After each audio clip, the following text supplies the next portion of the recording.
yaa leen mën wóor na ma su ma la teree nga ba wóor na du man nga bëgg leer na yaay sama hani ay sweet heart yaa ma moom mbëggeel ci xol leneen da caa xaj soo ko bëggee dugal ko estati sa pararib bi mooy sa parara kaddu gi benn la yéene gi ëpp na benn baat la ci kër gi waaw walay baby jox naa la ko su la neexee wodduma mos mi lam sal dose bi gën ci man yaa ma koy pikiir yaay sama docteur ñëwal consulté ma yaa ma moom mbëggeel ci xol leneen da caa xajul soo ko bëggee dugal ko estati sa pararib bi mooy sa parara I'm in love with you you are my absolute waxal Me too, I love you. My husband, my best friend. Ku la indil guro demal dana la gunge. Def na la fu lëndëm ci biir xolam. Ku mënta bëgg mënta philosophie mbëggeel. Yow professeur kay wax ci mbëggeel. Mbëggeelu léegi moom da lay gaañ. Sama xol bi yaa ngi koy ñuurum ñaarami. sama xol bi fees na baby man dégg naa Pararib bi damay uti wàllu xale bi jar na ko moo ajaa seen masuuram du mel Papis Diallo séeri bu sa buub la sa pararib bi kay nga wax ma ko ni nga ko bëggee noonu laa koy defee pararib bi Mami Taraware mooy sa pararib bi Kader Njaay mooy sa pararib bi Birima Jàkkarloo mooy sa pararib bi pararib bi Maguette Coy kuy sa pararib bi Muna Seck kuy fi ma jëm man Xaadim Kase kuy sa pararib bi su bëgg naa la tey nga xam ne bëgg naa la bàyyi ma yaa ngi may tooñ felal felaale ko te riij sa ndigg ñu dox daje dig ma ñeme tasal sama lal bi dinaa ko lalaat jaral nga ma yaa ngi may tooñ damay nelaw béy bi jugal toog ñu jàkkaarloo doo fi nelewee kañ nga ma chérie tey ni wi de noos la ñun dañuy fee yow rekk la may naa la ina juuf teg ci cooñ béy bi del fëgg sa dënn bi del gaaw ne mën a yow laa nopp Mouhamed damay sonal ndeela waali waxi nopp fekk bu bees bi noo ko tuddee loolu jarul laaj my baby chérie boy sa fekk bu bees noo ko tuddee baby jaay naa sama sant wi sekk laa ko tuddee yaa ngi may ñarami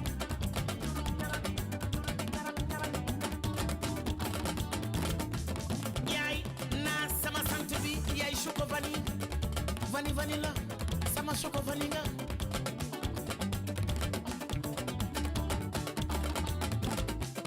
yaay naa sama sant wi yaay choco vanille nga sama choco vanille nga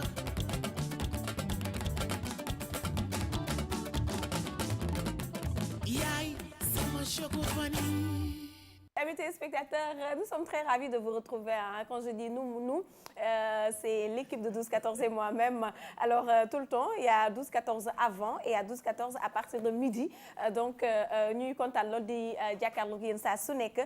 tey nag ñu nar a tàmbale premier numéro 12-14 ci semaine bi lundi ba jeudi 12h ba 14h tout le temps di joindre l'utile à l'agréable noonu la ñuy demee ak yéen saa su ne. Alors, tey nag ci menu bi dinañ am actualité Passe Seck plus suñu invité actualité aussi buñ ci jógee nag Mama Soukane dans Société Développement. On aura aussi Info Web avec la toute belle Niakhale. Ce sera première partie bi, deuxième partie bi. On aura d'autres rubriques plus nos artistes invités du jour. Alors di jaajëfal bu baax équipe technique bi ak Diossi à la production ki nga xam ne mooy bu naama ci wàllu réalisation mais aussi ñi nga xamante ne ñoom ñoo ñuy cadré tout le temps di El Hadj Diop mu ngi def nii ak Cheikh Mbow ak ñeneen ñi ñoom ñëpp maa ngi leen di nuyu di leen jaajëfal saa su nekk Passe Seck mu day ñëw humour am chaque jour alors tey XL ak L la fi ñu ak double XL loolu la ñu teewee mais bala ñu ciy wax damay daal di nuyu Mama Su noo def. tey moom mayoo ko dara nii la balaa ma laa njëkkoonte na nga ko njëkkoonte parce que ni muy ñëwee moom des fois dafay ñëw rek bu max ñu nga xam ne ñuy wax ñëw rek def ñu noonu di la jaajëfal bu baax a baax Asietu di jaajëfal ñoom ñi nga xamante ne ñoom laa bokk plateau bi Pape Assane wax nga ko ñaxale gannaaw aussi ba ma jaajëfale mbokku téléspectateurs yi jàkkaarloo ñu di xaar saa su ne li nga xamante ni mooy seen magazine 12-14 société et développement daal di ñëwaat tey ñu fas yéene waxtaan li wu lëmbe dëkk bi moo di li nga moo di mbënn mi inondation ak li nga xamante ni ñoo di opposition bi wala sax langum politique bi bu ñuy def li nga xamante ni moo di seen ay manifestation daal di dem ba ci biir ville bi di ko fa def ñu leen koy tere di leen bàyyi dégâts yi nga xamante ni daf koy def au lendemain des manifestations politiques si kanam dinañ ñëw daal di faram-fàcce lépp ci biir société et développement. Ce sera avec Mama Soukane Passan XL double XL ou L man de bëgg naa sax M. ak yow it de maa la ne nii bàyyi ko rek. bismillahi rahmaani rahim nuyu naa la bu baax waay. fay naa la dafa altine bi dafa spécial. waaw dafa neex. après naa la wax lu tax. nuyu naa Moussa nuyu Rasoul. defe naa kii la Rasoul. El Hadj Diop. nuyu Bas ak Abi notre maquilleuse. nuyu Mame Astou nuyu madame Diouf Niakhale. nuyu équipe technique bi. dirigée par Ismaël Sow Diossi. am Diossi dafa neex quoi taxaw fi naan ma tey dama courtois quoi. c'est bien c'est très bien. maa ngi koy nuyu bu baax moom ak famille bi yëpp. ak équipe bi nekk fii ci la famille Dunia. Excaf Télécom ak RDV. ñu di ko dalee ci directeur général bi monsieur Diagne Ismaël. ak équipe bi yëpp ak ñi fi nekk ñëpp. ak ñi nga xamante ne nii seetaan di wax Sénégal yàlla na yàlla saxal fi jàmm. métit yi bëri na ci week-end bi on a perdu des gens ci week-end bi yàlla na yàlla xal leen aljana yi gën a kawite ñu ci profité jaale sunu kilifa boobu di sunu papa sunu xarit di monsieur Lo Yatma bi ñàkk benn maam Dior sunu maam sunu bàjjen sunu yaay maam Dior Lo ñu di ko jaale bu baax di ñaan yàlla xare ko àjjana ci yi gën a kawe ak ñi xam ñoo fi jóge ñëpp parce que affaire yi métti na ak la famille Baro bi ñàkk ñaar ci seeni kilifa di wax yàlla na yàlla saxal jàmm Sénégal xett li ñu ba 2000 jigéen yooyu nga xamante ni ñooy faatu ci col de l'utérus par an fii ci Sénégal 2000 sénégalaises Asietu bëri na de le Joola avait fait 2000 ça avait choqué le monde entier on nous dit chaque année 2000 sénégalaises meurent ci col de l'utérus ak cancer du sein et personne n'est au courant lu yéeme la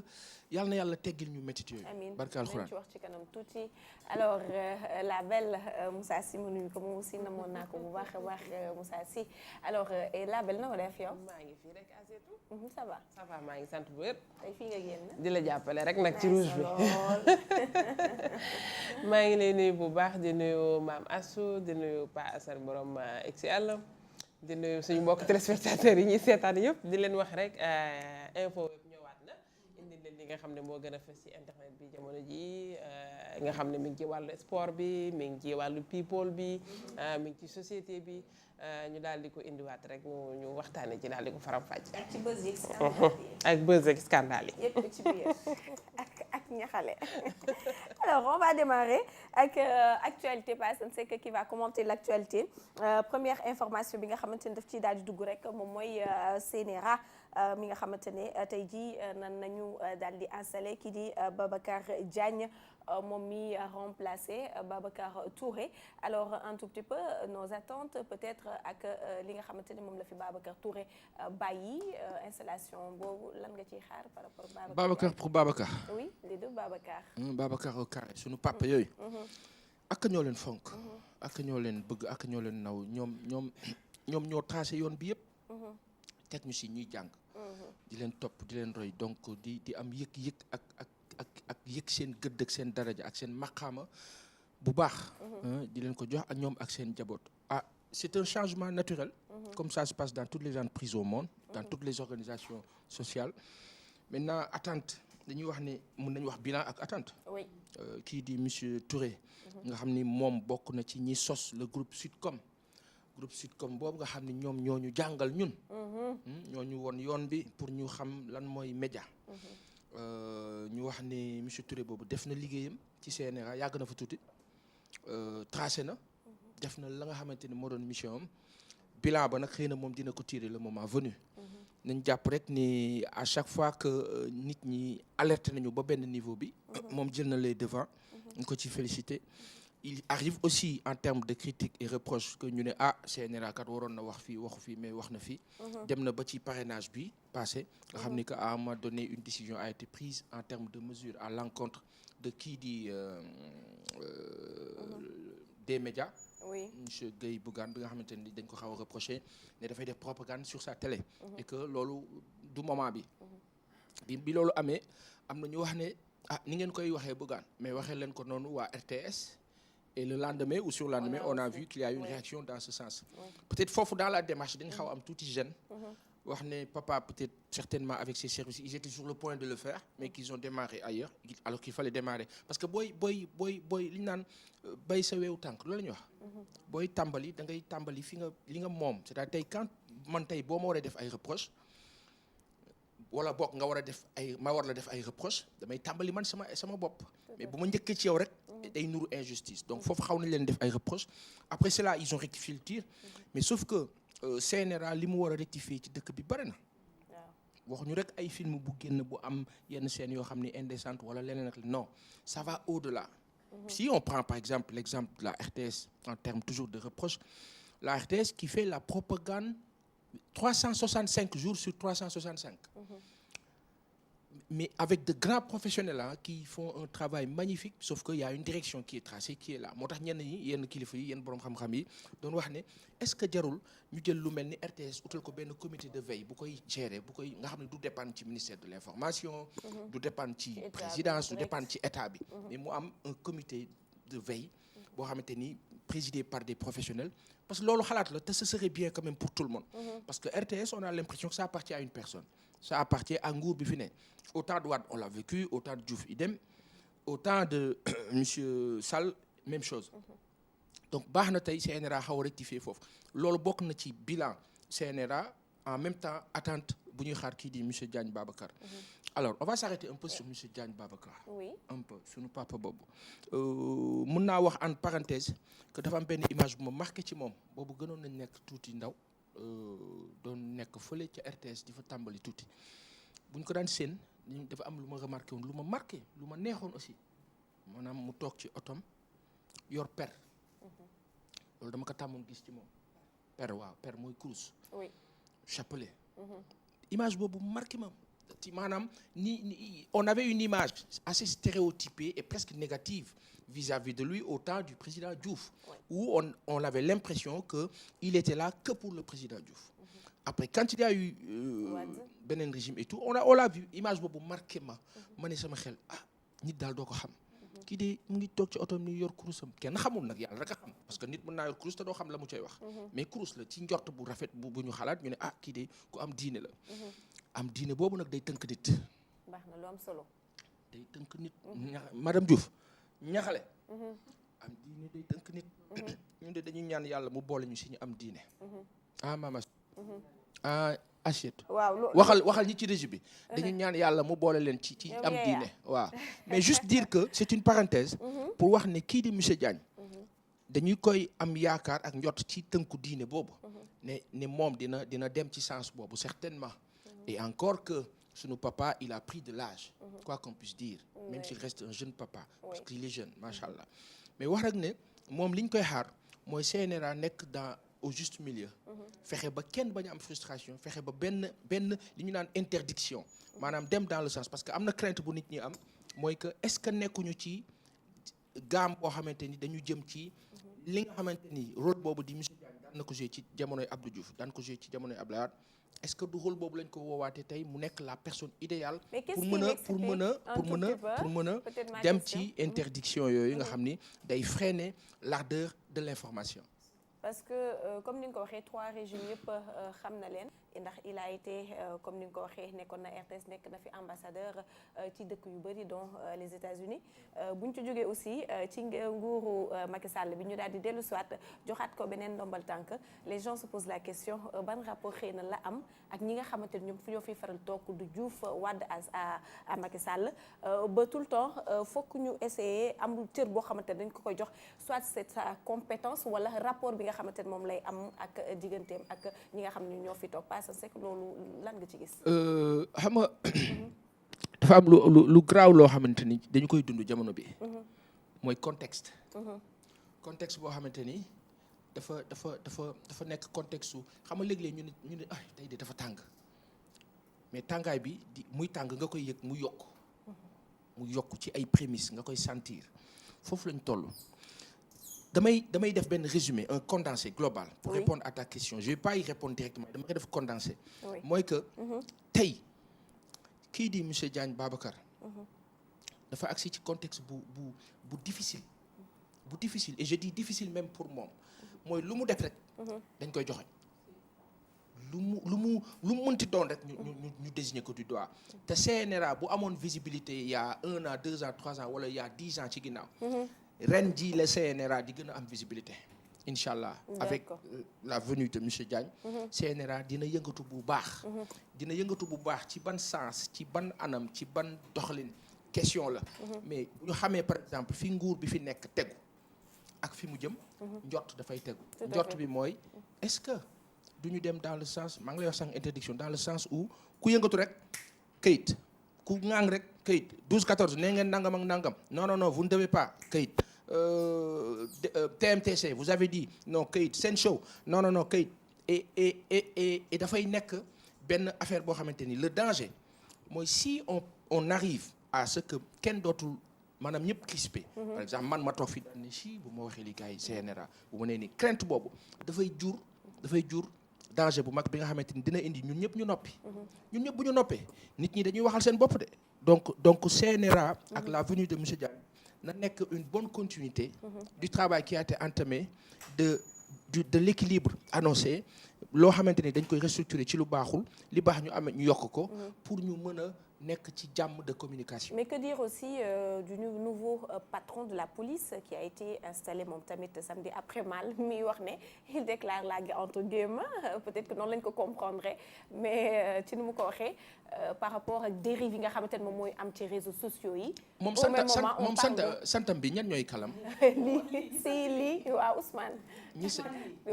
ñan ñooy seen kal.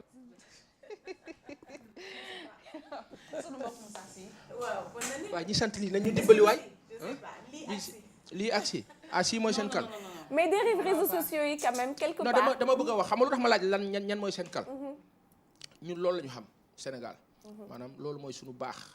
ñooñu suñu papa la bu ñu fal bu bees ñu di ko ñaan yàlla defal ko ci xéwal bu romb njortam mu jik ko tamit jik njabootam yàlla defal ko si baax roof ko si baax aussi ba kenn bañ koo dérouté ba ci yoon bu baax bi mu tëngu parce que ku liggéey ba toll foofu tey ci at ci expérience ci jamono ak ci contexte ak ñëw ba ñu fal la ndomb boobu mooy liggéey nga mooy am nga jom mooy am nga jaar-jaar mooy yàlla defal na la sutura ba yow nga am loo représenté yàlla joxu ko ñëpp am na ñoo xam ni egguñu foofu moom yàlla eggale na ko fa donc yàlla da kaa baaxal ci baax boobu dañuy ñaan yàlla suturaal ko ba dara bañ koo maanaam ñaawal liggéeyam ba liggéeyam rafet fii ba ëllëg mu fi jógee te yàlla na yàlla yàggal ko fa ci barke alxuraan mu nekk lu gën ci moom en passant déglu nañu message boobu ñu wax ne que jox nañu ko jëm ci réseaux sociaux yi c'est entre autres oui mais c'est sur le plan de la communication peut-être ñi nga xamante ni wër nañ ko ñoom am nañ objectif bu ñu viser en allant dans ce sens ñun sans prétention humblement de façon très respectueuse on aurait souhaité même bu dee ñoom dañuy dem ci sens boobu ñu bañ ko annoncer parce que l'annonce dafay nuru défi te défi nee nañu xale bi gën a tuuti bi nga xamante ni amul benn doole xale sax bébé boo ko défier da koy yëg da koy sentir moom la ñuy wax amour propre mooy yëg-yëg bi nga xamante ni dos au mur tu n'as aucune force mais tu respires en respirant tu réfléchis tu analyses tu te débats donc défi boobu tey mooy nekk erreur de communication tey jii mënoon nañ naxanteeg ñun parce que quoi qu'on puisse dire la police est là pour le peuple, la gendarmerie est là pour le peuple, l'armée est là pour le peuple. L'armée, la police, la gendarmerie ak toutes les forces de sécurité ne sont pas là pour une personne. loolu il faut que ñëpp xam ko. police léeg-léeg ngay wax sax ci ñoom ñu ne la ah xamal li ngay wax de waaye yow ñi nga xamante ni say papa lañu say bàjjen say yaay say tante say nijaay say mag say rak ñoo xam ne yéen a bokk ñoom ñu ne ñoom ñooy assurer sécurité dëkk bi boo waxul ak ñoom koy waxal dañoo war a wax ak ñoom parce que ñun ak ñoom la ñu ni neen la ñoom dañ fi nekk pour ñun ki jiitu ki yàlla teg fii moo xam ku mënti doon su jiitoo jiiteem day tënku ci sécurisation boobu te sécurisation boobu xam nga lu muy jiital nit ñi la majorité c'est le peuple doo jël benn nit protéger ko contre un peuple kenn du ci am ndam ku dul ce peuple là donc ginnaaw police boobu ak gendarmerie boobu ak sécurité boobu ci ñun la ñu bokk dañ leen di wax ne que ñoom nañuy communiquer ak ñun mais communication bi na nekk rek communication boo xamante ni dafay sympathique parce que quoi qu'on puisse dire Assietou malgré les dérives sur le plan étranger de certaines polices et autres quoi qu'on puisse dire il y a un minimum de respect et de tenue et d'égard te loolu dafa loolu tenue égard ak respect moo tax ñoom ñuy sol tenue moo tax ñoom ñu leen di ràññetle donc noonu ñu yàlla sag boobu mu leen yàlla defal ñoom ci sag boobu la ñu war a jël aussi delloo ñu ko mu nekk loo xamante ni dafay rafet suñu biir donc on dit juste que par rapport aux réseaux sociaux nañ bàyyi Sénégalais yi ñu exprimer wu librement c'est un droit fondamental et du monde entier reconnu par des conventions validées, signées et validées par la République du Sénégal. Peut-être pour son prédécesseur, Omar Mal. Un bilan respectable. Un bilan respectable. C'est-à-dire que jusqu'ici, dégguñu ko mu wax benn wax bu ëpp. wax dëgg yàlla ci communication gisuñu ko aussi. Et puis un chef discret. Monsieur Mal donc loolu aussi c'est une grande qualité boo xamante ni yàlla na yàlla defal ko jàmm ci leneen li muy tënku li mu war a fi mu war a dem mais wax loolu rek mais Assietou le temps que na fi xam naa embouteillage ba côté le temps muy agsi dafa am benn affaire bu ma jàpp boo xam ni dama ko gis ci week-end bi ma tiit xam naa ñuy seetaan dañu xaw a jaaxle xam lu tax ma tiit dama gis Baba Aïdara xam nga Baba yàlla na yàlla defal ko jàmm ñibbi na sax nee na yegg na ci jàmm États-Unis Baba dafa génne information ci ndox mi moment bi ñuy wax ndox mi ci weddeeg confirmé ak ñàkk confirmé moom da doon reetaan parce que moom la mu wax nee na leer na ko je le dis en passant mooy ndox moom la mu ci wax moom nee na leer na ko nañ mu jàll ci loolu démb wala bërki démb mu génne information mu ne kii di monsieur Dieng Ousmane Tanor dafa am compte personnel fële ca BICIS di fa jot 40 à 43 millions disons plus de 40 millions par weer kii di Khalifa Ababacar Sall dañ ko jiiñ ne que moom da doon jot 30 millions ci kees ñooñu ne fonds politique la ñu ne du fonds politique moom mu jox ko dimbalee ko nit ñi moom sax jot na ci liñ ñu wax ak ci liñ ñu expliqué dimbalee na ko nit ñi waaye kii dañu ne day jot 43 millions par weer la question à savoir 43 millions par weer sur 3 ans c'est près de 3 milliards 700 et poussière pour M. Dieng Ousmane Tanor. M. Dieng Ousmane Tanor qui, après la soi-disant révocation de M. Sall Khalifa Ababacar, dit ou souhaite à la tête de cette mairie qu'il n'a pas gagné lui, sincèrement. M. Dieng qui habite Nguéniène, qui n'habite pas Dakar, qui dit aux Dakarois, je veux que M. Ndoye Alioune d'après certaines infos, ou qui aurait dit que M. Ndoye Alioune remplace M. Sall Khalifa Ababacar. La question qu'on se pose, mooy est-ce que Sénégal dafa am ñu ko moom ñu téye caabi yi on pense que non amul ñu ko moom amul ñoo xamante ni ñoom la ko yàlla defal amul ñoo xamante ni ñoom la yàlla jox màqaamawu ñu moom dëkk bi donc est-ce que waruñu taxaw tuuti rek seetlu ñu wax sunu papa yi sunu papa boobu monsieur Dieng Ousmane mu wax ñu mu leeral ñu. est-ce que loolu am na li Baba Aïdara wax. compte boobu est-ce que am na ak pour lan la parce que quoi qu'on puisse dire droit public. ak li nga xamante ni mooy intérêt national moo requérir comme li monsieur Salif Keita doon wax keroog ñu ne dañuy xool kii di Khalifa Ababacar Sall la def ci mairie ba nga xamante ni élu local la fa population yi ñoo ko fa teg. nommé wuñ ko waaye léegi ci biir loolu. ñu jàpp ne est-ce que waruñu. ñu tënku rek ñu stop parce que yoon bi fi ñu tegu baaxul. loolu on le dit en passant peut-être mais wax rek ne lu ma choqué la lu ma metti la loo xamante ni war na parce que plus de 3 milliards et poussière bu ko benn nit recevoir sur 3 ans ben jar na taxaw seetlu. D'accord. Alors on va un peu parler du cancer du col de l'utérus wax nga ko chiffre yu alarmant moom la LISCA daal di génne ndaxte nee na lu toll ci 2000 victimes ñoom la ñu noté par an ci ñuy victime ci cancer du col de l'utérus et du sein. mu nekk loo xamante ne problème la c'est alarmant man daf ma tiital sax mais un petit mot par rapport à ça. mais c'est un drame national. mondial sax. c'est un drame du monde. et xam nga lan moo c'est-à-dire que dafa nekk loo xamante ni dëkku Europe. bu mu amoon. Union européenne toog. du dëgg Mamas. Europe bu fa xewoon loolu waxuma sax 2000 personnes 100 cas rek. 100 ba 50 sax yu tegloo nii. Europe yëpp toog ñu ne nañ dem dimbali dëkk bi sauf que africains yi. dañu amul xam nga dañuy wax naan intégration africaine mais africains yi ci seen bopp amuñu loolu dañ ko manqué au niveau interne intégration boobu sax amul mooy que tey il a fallu que une dame génn joxe information boobu pour ñëpp tiit pour ñëpp ne nan la mën a nekkee. nan la demee. dama bëgg Nafissatou ñëw toog ma confirmer mu wax ma lu mu ci xalaat. oui avant Nafi di ñëw peut-être Bass. waaw c'est-à-dire que li ma bëgg a expliquer. mooy que te moom dina si mën a wax parce que jigéen la mooy lan moo xew. est-ce que jigéen yi dañuy nëbb seen bopp nëbb seen feebar wala est-ce que maanaam soins de santé yi moo demeewul noonu ba mënuñu egg ci benn niveau de. mais y a un problème. cancer du col ak cancer du sein dafa am li ñuy wax dépistage parce que quelque part aussi peut-être laxisme jigéen ñi wala ñàkk xam ignorance tax na peut-être ñu toll fi 2000 cas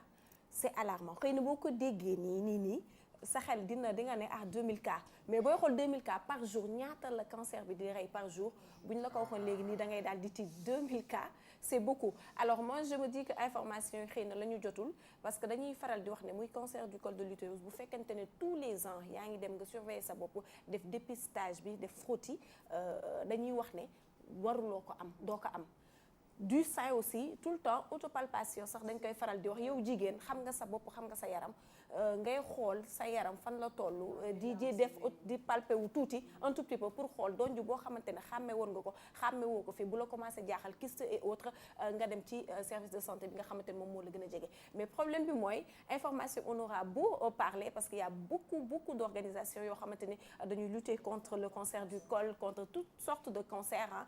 ñu ngi ciy wax ñu ngi sensibiliser depuis boobu mais dafa mel ni information bi ñi ko war a jot dañ koo jotul dafa soit jot nañ ko. xamul tax soit dañ ko jotul information moom moo jot. xamul tax mais jigéen bu ne bu ma demee dépisté wu. oui ñu génne ma beneen feebar. loolu tam mi ngi ci ragal bi mi ngi si en plus cancer dafa nekk feebar boo xamante ne assiette jigéen ñi dañ ko ragal. mais àggul foofu bu ñu lay dépisté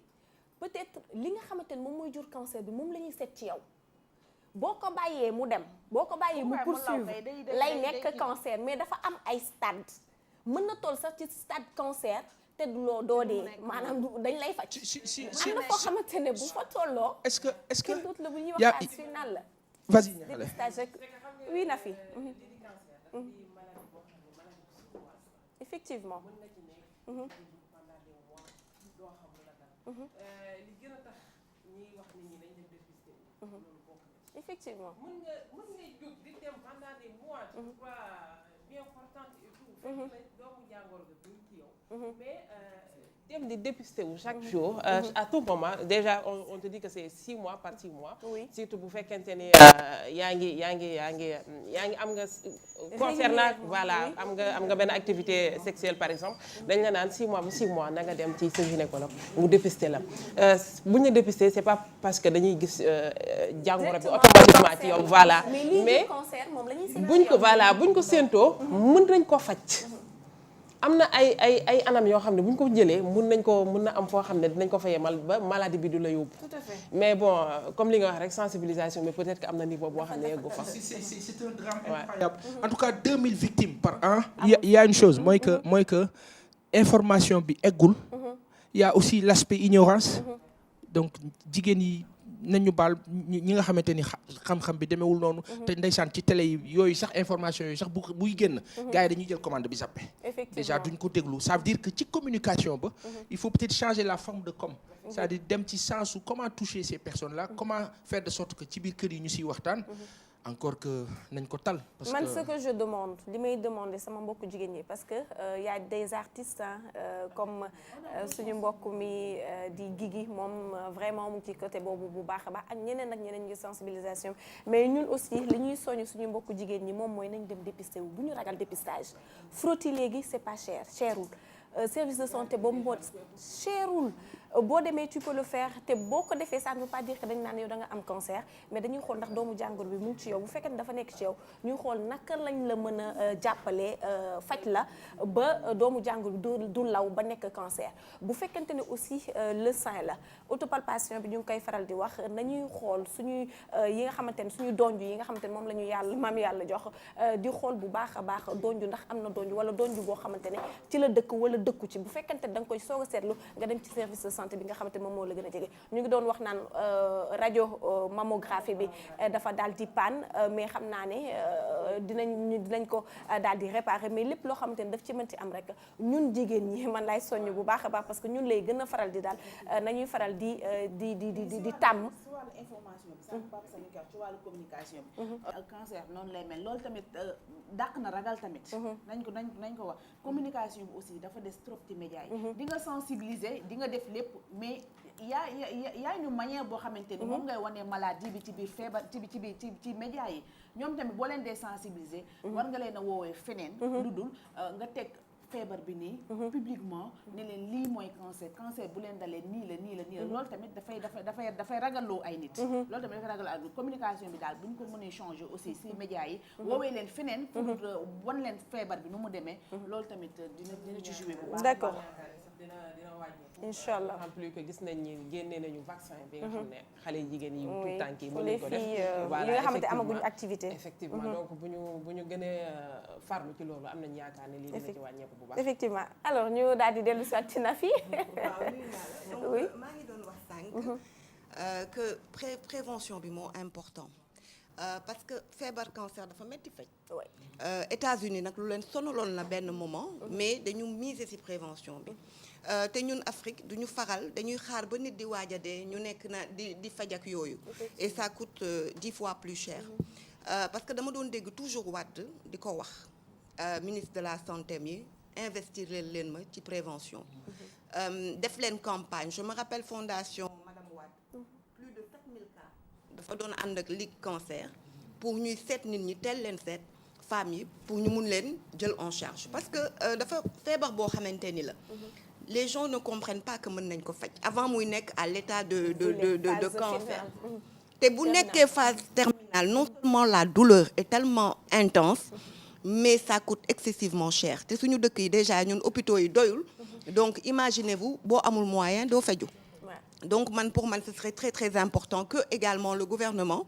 wala la fondation de madame Faye au lieu de distribuer de l'argent comme ça de faire des campagnes dem ci surtout dëkk partie les zones rurales di leen ko may gratuitement ñuy xool bu ñu teelee nekkee ci yenn kii ñu jël leen en charge man foog naa ni prévenir moo gën c'est très très grave comme feebar dafa métti mës naa gis ku nekk phase cancer boobu j'étais étudiante ba léegi daf ma traumatisé dafa dem ba yaram bi day collecte darab yi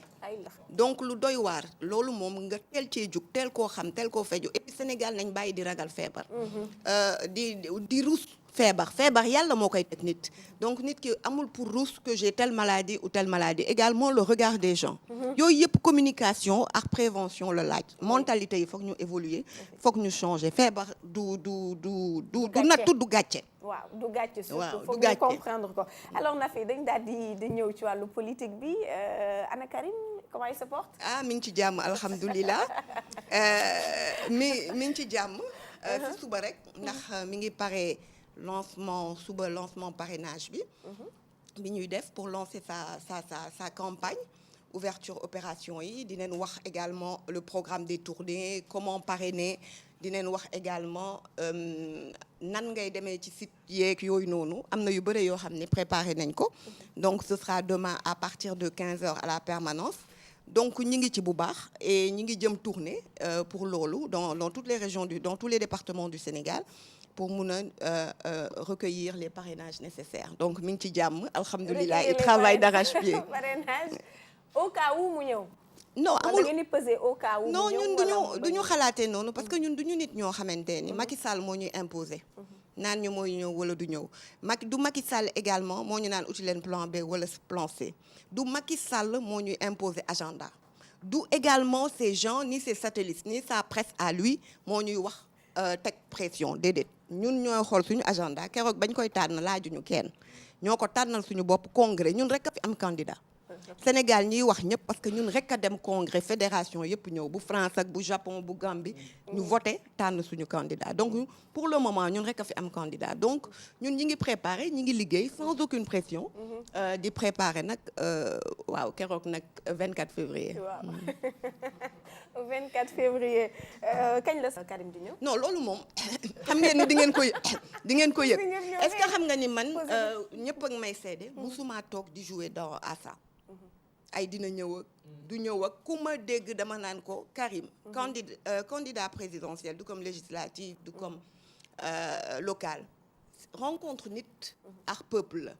am na loo xamante ni ñoo ko moom waaye am na loo xam ni moom miy nekk candidat moo ko moom te moom xam na saf bi parce que au-delà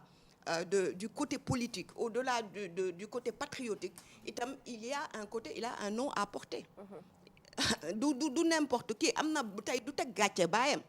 bu dul loolu sax du ñu bind ci histoire ni Karim Ndaw la donc loolu man awma ci benn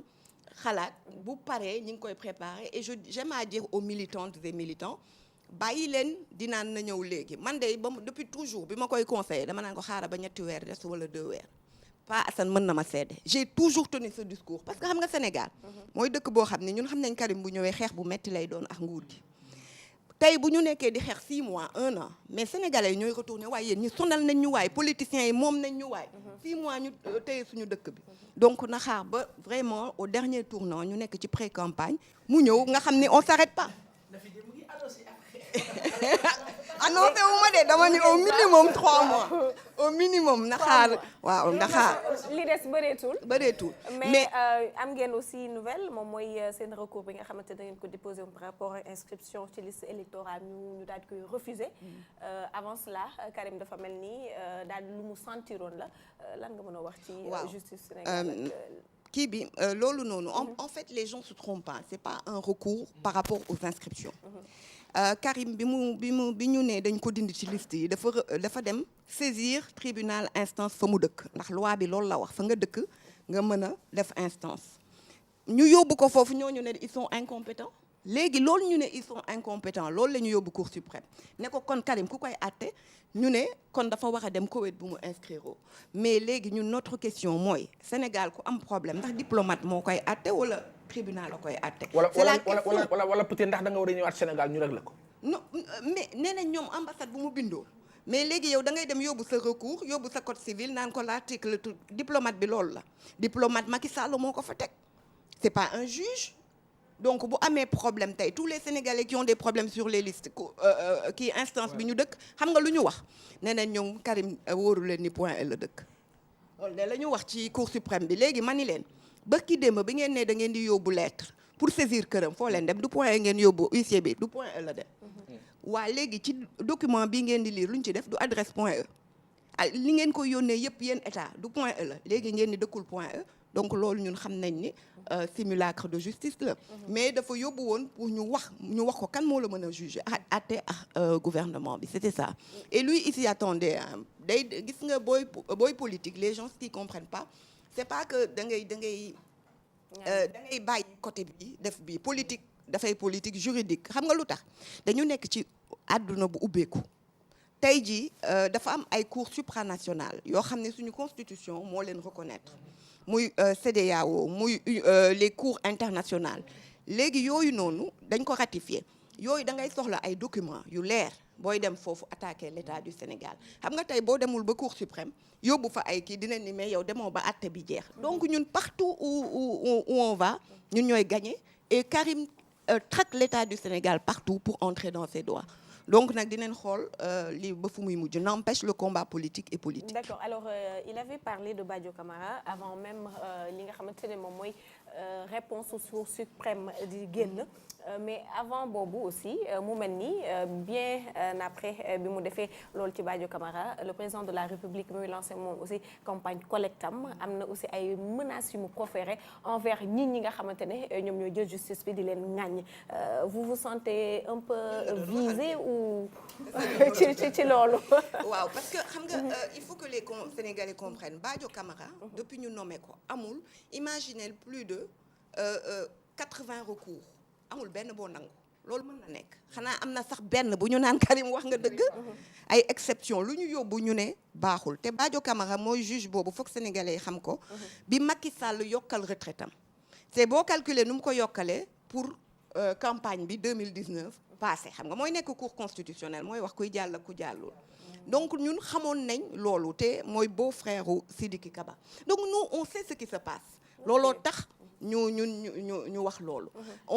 te Karim ci lettre am précisé na ni que 2 jours avant moom ak beneen juge yëg na ni mi ngi woon palais donc xam nga yooyu yëpp c'est des éléments qu'il détient waaw des éléments qu'il détient même ci procès Karim dafa taxaw ci bar bi ne leen mes visiteurs de nuit nga xamante ni fële la ñuy dem palais la ñuy dem recevoir wala primature lu ñu may wax tey ak lu may kii man yëpp xam naa ko li ngeen may laaj ak li ngeen may wax tey donc xam nga aussi on a fait 12 ans dans l'État on a encore nos gens partout te PDS du parti bu ndaw da ngay gis kuy dem ndeke te PDS la wala leneen donc looloo tax Badio léegi Macky Sall xëy suba nee na yaay ñun lay menacé man tontu woon naa ko ci benn rajo nee naa ko na wax tur xam nga ku ñeme da ngay wax tur Karim du daw dafa duut baaraam ne ko yow Badio Camara yow Macky Sall Macky buy tontu na ko ni yow Karim Wade bu boobaa ñu tontuwaat ko. peut-être que wax la moom parce que aussi y a eu Bamba moom lay wax na aussi ci moom lay waxal de un tout petit peu. moom lay waxal parce que avant ça génn na tontuwu ko. tontuwul Cheikh Bamba Dièye avant ça def na sorti lu tax tontuwul Cheikh Bamba Dièye mais ñun ñëpp àdduna ko xale yu ndaw yi sax xam nañ ni Macky est obsédé par Karim. j'aime rappeler que ils étaient très proches. que tey poste premier ministre bu mu am Karim a tax donc ñoom dañu xamante xam na lu tax mu ne dee Karim du bokk donc loolu man dama ni Macky Sall menaces yeeg bàkku yi du PDS nga koy def ku dem ba am 75 arrestations ak emprisonnement ñu dékku ko ñu dem ba toog nañ ba benn instant gis nga amuñu benn président instance Abdou Aziz Diouf du instance jeune du instance fa amul benn président instance wala benn responsable boo xamante ne mi ngi doon en circulation ñëpp ñu ngi woon ci kaso bi dañ doon xëy lundi ba vendredi 17 nit donc ñun yàlla dimbale na ñu parti de résistance la on est né dans la résistance en 74 donc bi mu jéemee ñun lim ñu def nee naa parti bu mu ko defoon jeexal nga donc ñun ay menaces su Macky Sall du lu ñu tiital ay exilé nit musul am Sénégal. Mais est-ce que aussi en faisant peut-être cette correspondance est-ce que tamit Karim n'est pas dans la provocation tuuti par rapport dafa wax lu am xam nga Karim voilà quelqu'un boo xamante ni gis nga lu mu la bëgg def dala koy wax. nga xam ne kii diw moo yor sa soor. enfin mais xam na ko dañuy wax ne yàlla moo yor sooru ñëpp mais quand même pour mbiru àdduna diw moo yor sa soor nga ne naa ko ŋàññi 2 jours avant. non parce que li mu yëg moo tax. li mu yëg information bu mu yëg ni mi ngi fa woon ba pare nag li ma wax mënoo nit ki saa yu jugalee recours amul sax benn boo naan bi baax na te avocat général bi nekk ca cour suprême toujours dafa naan ñun li ñu déposé baax na avocat général mooy comme procureur rek daka naan lii ngeen di def keroog dafa taxaw mu ne lii ngeen di wax ay waxu caaxaan la ñëpp xam nañ Karim point e lay voté foofu lay répondre Ousmane Ndiaye à chaque fois ñu déposé moom daf leen naan lii ngeen di def du dëgg du yoon d'accord ma ci ñoom ñu dem ñoom juge yi Macky Sall nommé bu ñu demee xool wéetoo ne non donc c'est politique te gis nga même si cas boobu dafa yegg ci Khalifa Sall maa ngi doon waxtaan ak benn pro Khalifa ma ni ko ci début procès bi ñuy jàpp Khalifa ma ni ko man fi ma tiit xam nga yéen am ngeen chance sax jaar ci cours régulière yi nga xam ne mën nga am juge yu xaw a nga xam ne ils sont indépendants parce que du cours politique ma ni ko mais xam nga fu ma leen tiital fexe leen ba Cour suprême boo leen fa eggee xam leen ni moom la Macky bëgg moo fay am maa ngi leen koy wax de ma ni ko parce que ña fa nommé te dañuy gaawantu pasare di duggal recours pour ngeen gaaw dugg Cour suprême ñu gaaw leen atte ma ni ko te dossier Sénégal ñaata nit ñoo toog 5 ans prison atte wuñu leen ma ni ko mais dinañ taf-tafee Khalifa Sall ndax Badio Camara ak juge yooyu lu tax ñu yokkal leen seen kii loolu mosuñu ko gis ci àdduna xëy suba par décret tànn quelques juges ne leen yéen yokkal naa leen seen retraite mais c'est de la discrimination. L'Union des magistrats mu kaasoon nañ ko il fut un temps mais ñu ngi leen di accuser tamit ne PDS dafa bëgg boycotter élection yi nga xamante ne moom moo ñëw doon Maître Sèye mi nga xamante ne il était ak Wade un temps lan ngay tontu ñi nga xam ne journaliste bi dama leen xaw a mere xam nga lu tax ma leen di mere gis nga am na façon nit yoo xam ne ñoo xam ne barrière bu ñëw ñu tëb ko dem beneen ñoo xamante ni amuñu conviction fu ñu nekk lu ñooñu wax la ñuy àndal ñooñu ku mel ni Maître Sèye man sama wax dama koy assumer transhumance baaxul c'est-à-dire ñooñu mënuñu wax loo xamante ni sénégalais war na koo gëm suñu doom yi di leen seetaan qu'ils arrêtent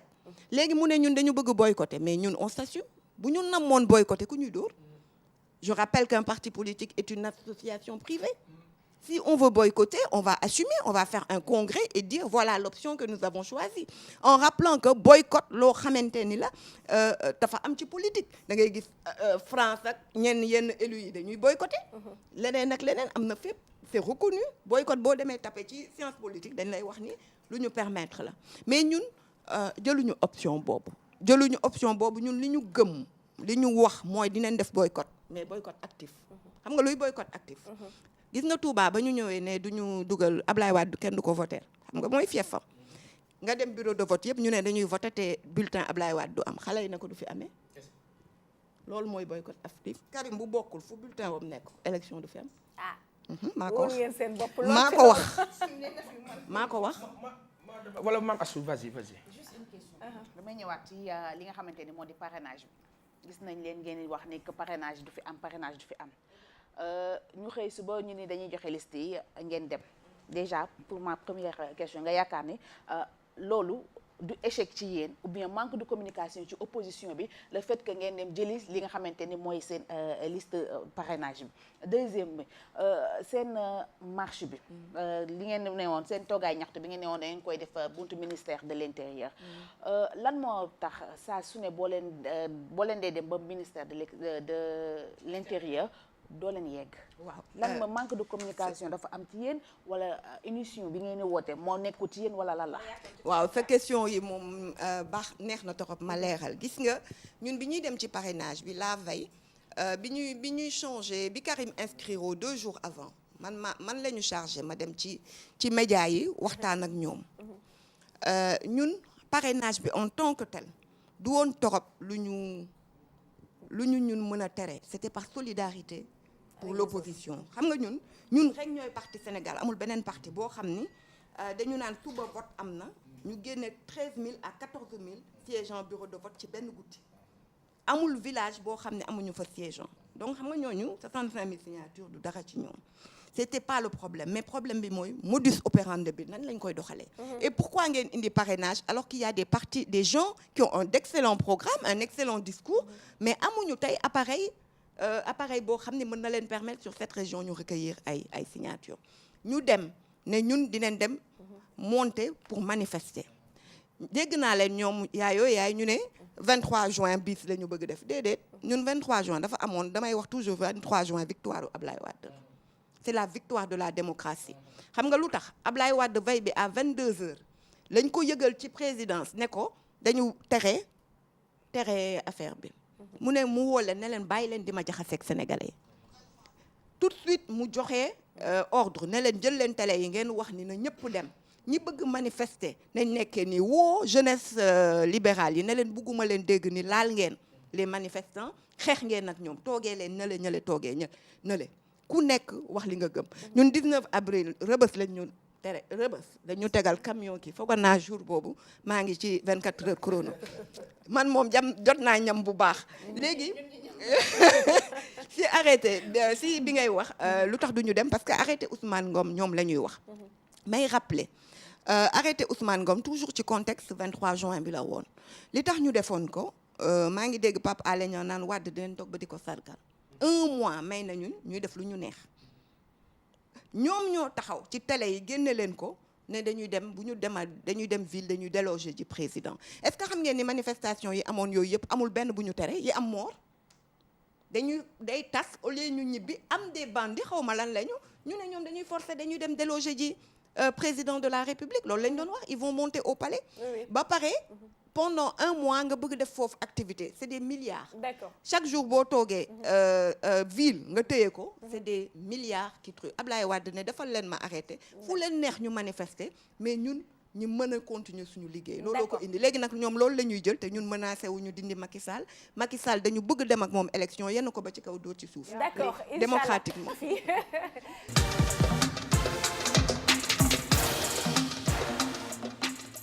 ñu invité di Nafissatou Diallo wax nañ ne elle est membre du comité directeur bu PDS ñëw nag mun naa ne teew fi Karim Wade waaw Karim bu jigéen mën nañ ko waxee noonu ndax moom Karim moo ko ñor. On va aller très vite. L'article 7 du code des communications électroniques dafa am lu mu wax sànq Aïssatou nee na ma chef de police bu bees bi am na lu mu ci wax. monsieur Ly ban xalaat nga am ci loolu. waaw man tu sais bettuma parce que depuis le début Macky Sall leen la mënul maîtriser xam nga maîtriser na vassaliser na administration fonction publique tey xam nga mënul leen jot seen ay carte man sama doom am na bac ren waroon dem mënul dem parce que amul carte d'identité mënul dem vacances mënul def dara mënul jàngi ci donc vassaliser na justice nommé ay juge léegi lenn la amul mainmise mooy réseaux sociaux yi pour rappeler Facebook bi ñu koy créé moo dimbale révolution arabe yi ça a libéré des peuples dégg naa sax CIA dafa nekkoon ci ginnaaw pour aider ces peuples à communiquer léegi gis nga itam Erdogan daf ko tere woon waaye keroog bañ koy def coup d'état Facebook ko sauvé Facebook moo ko sauvé sa la taxaw ne ña ngi may coup d'état nit ñi daw nitam yi génn donc tey jii man bettuma ndax fu mu taxaw naan les réseaux sociaux les internet c'est pas pour insulter l'internet parce que mayuñu leen jàmm ku dem ci page am gis ko xale yi mayuñu ko jàmm et foofu c'est la libre expression d'autant que réseaux sociaux yi jeunesse bi moo ci ëpp et la jeunesse a besoin de s'exprimer ci yenn canal wax lu mu ressentir te moom dafa war a comprendre ni réseaux sociaux yi moo tax du bëri génnuñu parce que dina la permettre nga génne li la naqadi mais comme dictature la comme day dem élection te xam na ni que bu fraudé wul du jàll foog tey mu tere tey ji yéen li ngeen di def jour boobu maanaam ngeen wax ko en direct bureau de vote boo toll nga annoncé nit ñi dugal site yi dugal loolu lay préparer noonu donc man bettuma que mu def ko parce que yàgg naa wax ni c'est un dictateur et il va bâillonner liberté yi ak leneen rappelez-vous bi Karim Wade di génn 2 heures du matin ba mu koy exilé dafa couper internet ci dëkk bi c'est dans sur tout le territoire donc pour man en prélude aux élections moo tax mu koy def waaye na xam ni loolu mooy dernier rempart boo xam ne moom la Sénégalais yi am s'il ne veut pas les retrouver dans la rue na leen bàyyi ñu exprimer wu librement yooyu c'est des choses liberticides et man j'en appelle à mon parti que ñu def une plainte nañ porter plainte dès à présent nañ saisir la justice et la justice internationale parce que vraiment li bâillonné population yi nañ bàyyi nit ñi exprimer wu. Un mot sur la révocation du maire de Dakar. waaw man bettuma de Macky Sall ay jëfam dama ko bërgël man ndax dictateur la c'est pas un dictateur pour moi c'est tellement acquis Khalifa Sall li ma metti ci kaawam mooy gis nga nit man dama gëm ni même politique war naa ànd ak ngor nit mënoo ànd ak moom mu bokk ci li la fal nga waxal ko lu baax ànd ak am foo jaar ak moom tey jii nga ni 1,3 milliard nga ko toppee nga bàyyi Mbaye Products 29 milliards nga bàyyi Siré Dia on parle de 150 milliards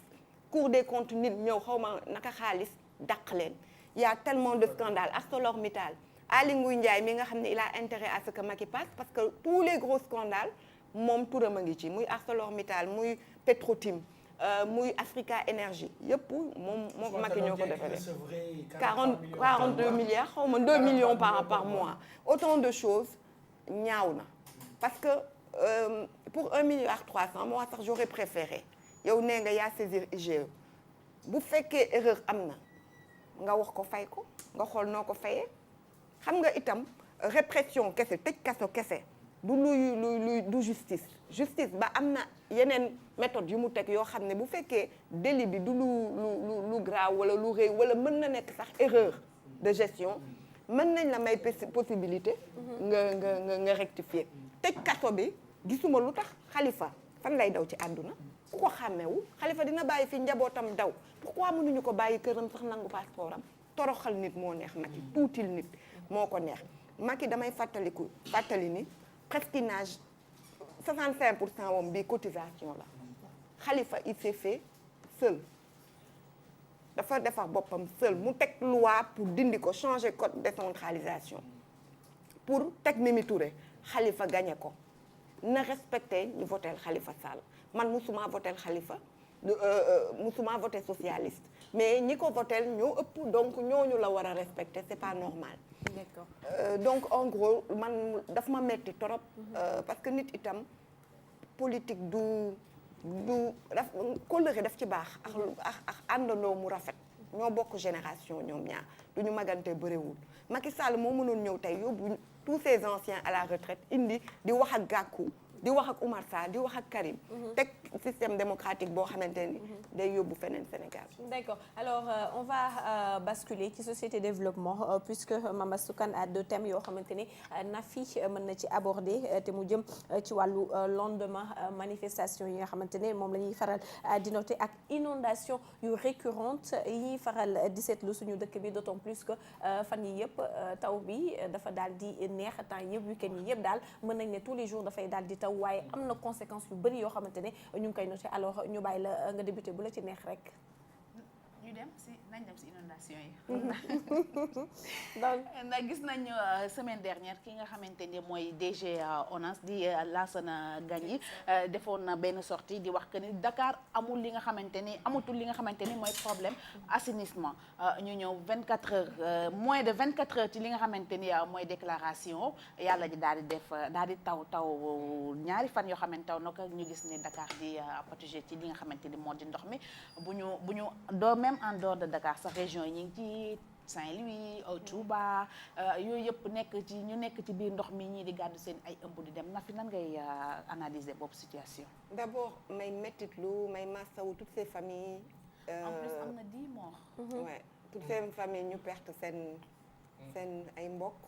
Et aussi dëkk imaginer nga yeewu amoo même pas yeewu parce que amoo foo tëdd. say bagages yëpp yàqul c'est douloureux. Problème bu douloureux la ma bëgg rek wax ni itam li indi lii yëpp déwadisation bokk na ci ndax dañu ñëw ne dañuy xool Oumar Sarr ministère am dañu ñëw jàpp Aziz Diop jàpp Aïda Ndiongue di xool mujj gi ñu ne leen defu leen dara donc bu ñu ñëwee fekk programme bu ñu commencé ba ci ndox bi ba ci ndox bi parce que atteindre nañ pratiquement les OMD nga ni yow da ngay gëstu fekk Macky système bi mu indi bi mu ñëwee mooy day téye les programmes pour après mën a inaugurer ne moom moo ko fi def à chaque fois bu ko defee man ma génneel ko archives yi donc loolu lay def et déwadisation boobu moo indi ni eggali ñu programme yéen a ngi fàttaliku bi mu ñëwee toog lu mu wax day dindi Sénat parce que day régler problème inondation yi ma leen di laaj itam ani xaalis bi ñu bàyyi ci budget consolidé d'investissement bu dul jeex parce que commencé woon nañ programme d'assainissement de grande envergure ndax Ablaye Wade bi mu ñëwee en 2000 je rappelle que système régime socialiste bi depuis 68 dafa amoon sécheresse bu metti ñu jël nit ñi dëkkal leen dans des zones d'eau Guédiawaye Pikine dëkkal leen fa léegi Ablaye Wade dafa ñëw même pas un an yàlla ubbi ses vannes et on a vu que cours d'eau yooyu dafa sol ndox du woon lieu d'habitation Wade je me rappelle dafa jóge voyage dem foofu seetaan ànd ci hélicoptère bi di xool ne leen fii dindi nit ñi rek moo fi créer une nouvelle ville parce que ñii ci ndox la ñu problème bi du régler mu dem uti xaalis bi ak Karim mii tey moo amee woon coopération internationale ñu indi xaalis commencé def de grands travaux ñëpp gisoon nañ ko ak entretien curage yooyu yëpp gisati ngeen ko ngeen toog ba gis machine camion yooyu di wër di curer gisu leen ko donc autant de choses ñu arrêté ko tey jii mi ngi nii anamu les gens sont sous la pluie lu metti la mais ñaan Macky Sall pour une fois ma ñaan ko dara na xalaat na génne programme yooyu dimbale population yi te bàyyi politique u ngistal xam nga assainissement du looy gis dafa di loo xam ni boo bëggee inaugurer parce que du luy feeñ ci suuf la nekk donc du nit di dut baaxaamam mais na xalaat les populations. mais nga yaakaar ni fi ñu toll Dakar 2018 problème inondation war na fee mën a am. d'accord ma parce que gis nga li ma la wax moo taxoon ma defal la historique bi. loolu buñ ko continuer woon li ñu commencé woon du ma ni dootul am inondation de mais dina metti torop pour que ñuy tëmb parce que dañu waxoon continuer def gas ut kii bu koy yóbbu ci géej bi. mais également système de curage. parce que Dakar dafa ndaw te foog naa li aw ci suuf ce que j'ai compris ndax population bi ñu mu augmenté xajatul ci fosse yi moo tax Ablaye Wade tegoon ne nañ gasaat def de nouveau le moyen d'assainissement yéen a ngi fàttaliku ci Guédiawaye Macky Sall jaaroon na fa di ko surveiller travaux yi en 2012 donc autant de choses yoo xamante ni tey ji foog ñu def ko parce que du dëgg du yoon. mais gis nañ li nga xamante ni Pikine am na benn zone bu ko mel ni feek di Daaru Xuddoos ginnaaw arène nationale bi mosuñu am li nga xamante ni moo de problème inondation tey Mbaaw ñi ngi ñëw mairie bi mi ngi indexé ki nga xamante ni mooy waa Agiroute ci seen problème defar tali yi loolu yëpp mu nekk ay problèmes yoo nga xamante ni Dakar ñu ngi koy dund mais tam mu newoon yeneen problèmes yoo xamante ni région yi aussi ñu ngi koy dund pour une dernière question ci li nga xamante ni moo jëm ci wàllu inondation gis nga arène nationale bi dem leen ngeen xool ngeen tapé ci Google Seneweb arène nationale bi Karim moo uti woon ci président chinois yi financement bi ñooñu ñëwoon nañ ba visiter site bi ànd ak ñoom ak ministre Souleymane Ndéné Ndiaye ak Oumar Sarr mi tey waaye xam nga lu tax travaux yi commencé gul woon c'était 1800 milliards c'est ak yu bëre yoo xam ni yeneen projet réhabilitation stade construction de nouveaux stades et tout centrale électrique pour une valeur de 1800 milliards moom la Macky demoon jëli yéen a ngi fàttaliku bu muy dem club de Paris dafa awee Chine toog a dem xaalis boobu la doon lijjanti mais ñun li tax ñu bloqué woon ko après études yi dañu gis Ablaye Wade dafa ni arrêté leen ko parce que dañu gis ni bu ñu tabaxee foofu noonu dina indi problème yi tey Diamniadio problème mu ndox naan bi ñu am itam même chose Ablaye Wade ne plateforme de Diamniadio bi arrêté leen ko ngeen uti feneen foo leen ko def ndax day du régler problème mu Dakar da koy gën a yokk yooyu yëpp gis nga bëgg par force bilan bëgg loo wane ba sànq population yi donc c'était ça le problème il fallait que mu étudier ñun luñ ko fi bàyyil ndax état itam continuité la booy jël projet jàmbur xoolal lam ca wax les notes lim fi bàyyi pourquoi commencer wul te xaalis bi nekk fi pose-toi ces questions lu yooyu problème yooyu la woon et on l'avait averti gisoon naa sax ay nit ñu dëkk foofu ñu doon wax bu ñu fi tabax arène nationale bi ndax dinañu indil problème yooyu donc c'est autant de choses non de l'autre côté même technopole bi kii woon arène nationale ak fi ñuy wax fii la ndox mi machine bi nekk rek ñoo jàkkaarloo Papa Sow waaw kay waaw loolu foog ñu wax ci fi damay ñëw ci li nga xamante ci beneen sujet bi mooy li nga xamante ni marché dañ koy amal bii ville jaaykat yi ñi dëkk ville sonn nañu ndax di ngeen leen xalaat boo leen koy def ñu dàq leen obélisque bàyyi ngeen Colobane yéen a ngi dem biir ville marchand yi nekk biir Sandaga sonn nañ ñi fa dëkk sonn na est-ce que yéen di ngeen xalaat des fois marchand yi ñoom maa ngi leen di baalu di nuyu ñëpp mais ñoom la ñuy xeexal ñoom ëllëg pour ñu mun a am président boo xam ni marchand ambulant dana am boutique ndax ñu naan boutique borom boutique mbagg boo gis magasin moo nekk ci xelam ñi nekk foofu dinañ leen dimbale ñu dañu bëgg président boo xam ne comme jamono waat conteneurs yi di wàcc di yéeg ñu mën a commercer ñoom la ñuy xeexal parce que tey jii bu ñu nee dañuy dem ministre de l'intérieur nan ngeen mënee nangu dans un pays mais man yëf bi daf ma jaaxal te presse bi mere naa leen parce que problème bu grave merati naa leen parce que problème bu grawee nii 50 milliards ci carte d'identité pour 15 millions d'habitants nga ni 6 millions de cartes mais dëkk ñuy dem élection un pays comme le Sénégal nit ñi amuñu seen carte mais c'est tellement scandaleux ma tourné ti tey ji ñu ne duñu dem wax laaj ko duñu dem yóbbu mémorandum yéen a ngi fàttali ko Ousmane Ngom ba opposition ñoom Macky Sall ñi doon marché ne dañuy dem tey toj fa xaw ma lan ak lan Ousmane Ngom Abdoulaye Wade jox ko ordre ne ko génnal wax ak ñoom ñu bàyyi leen ñu ñëw ba foofu ñu tasee mu jël mémorandum bi ñoom marche ñu woon dem ba ci Abdoulaye Wade mu génn palais recevoir léegi lu tax ñun duñu bàyyi loolu mais perte économique yi ciy am parce que boo leen ko dee def toute une journée nit ñi dañuy xalaat des fois dañuy teel a wàcc daal dem ñooñu dóor bu ñu dóorul woon dañuy waaxu dem yóbbu suñu mémorandum duñu xeex duñu téye réew mi li ñu génne keroog ci policier yéen a ngi fa woon yéen journalistes yi c'est-à-dire buñ ñu ko encadré woon ñu dox nànk dem ba ministère de l'intérieur ministre bi génn ñu jox ko suñu mémorandum waaye dara du tàkk ñu ñibbi waat ndax ñun menacé wu ñu déloger Macky ñun menacé wu ñu duñu ay bandi taaluñu pillé wuñu ay magasin waxuñu ni que Macky na fi jóge ou la mort nous ce qu'on réclame c'est mooy ñetti point la ñu réclamer dañu ni nañ ñu may ñu auditer fichier électoral bi ndax nit du dem ba léegi man yow xawma lu nekk ci fichier bi Macky daal dugal na ñu ko neex ci biir fichier bi xamuñu ndax existé nañ ay bureau de vote virtuel amuñu cartographie ñu ne leneen Aly Ngouille Ndiaye di organiser élection ñoom Macky Sall maa ngi fàttaliku vidéo yi ñin ñee ngi koy jiw xale yaa ngi koy génne di ci reetaan Macky Sall moo taxaw ne Ousmane Ngom mënu fi def élection Ablaye Wade 23 juillet 2011 mu dindi Ousmane Ngom def Cheikh Gueye waa léegi lu tax Abdou Diouf def loolu Macky Sall Ablaye Wade def loolu ba Macky Sall toog tey mu ne moom day changer les règles li indi ñaari alternance dafa bon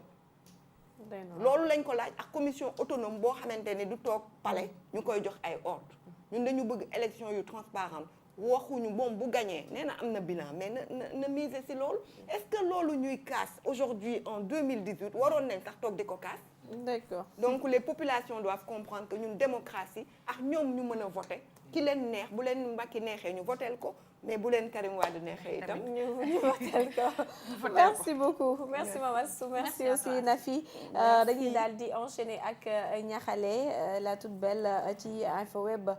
suñu première information bi ñu jot moom mooy incendie bi nga xamante ne moom moo am fële ca Sandaga enfin on va dire que les raisons sont connues Niakhale